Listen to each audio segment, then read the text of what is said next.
Naligo yung dog-dog.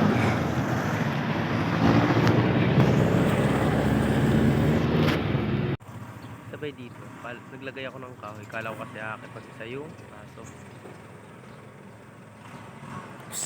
Hey.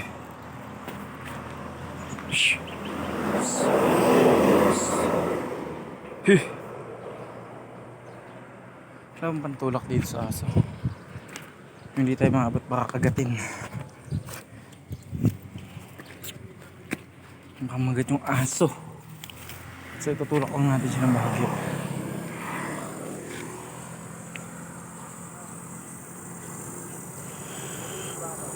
Akit ka na dyan.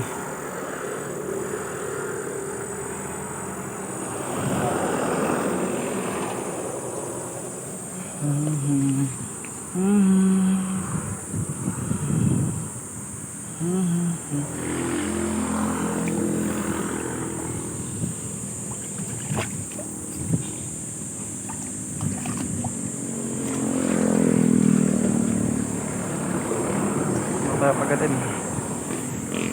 Sabay dito, nakikita yung sa part na ito, may nakapakong talin. So tinatry ko siyang angatin. Nakapokus ako sa pag-angat ng ano, kaya hindi ko napansin na nasa pa ako na pala nakatutok yung video.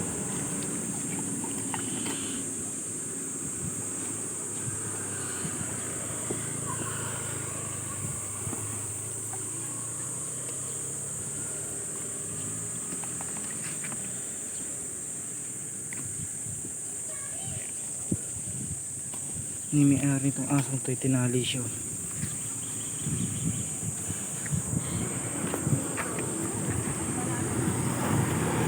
Baka kasi mga agat.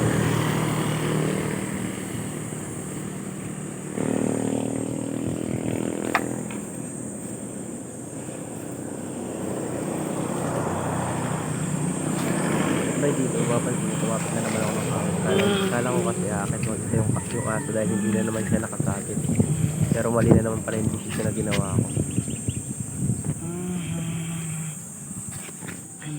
Kaya napag-isip-isip ko kung hatakin ko na lang kaya to, aangat din naman yung aso. So sabi nita na mas mabilis pa. At pala ginawa ko na lang nung una, mas maganda pa. Sabay dito, kung mapapansin, lumalayo ako dahil takot ako makagat ng aso. Hindi mo na ako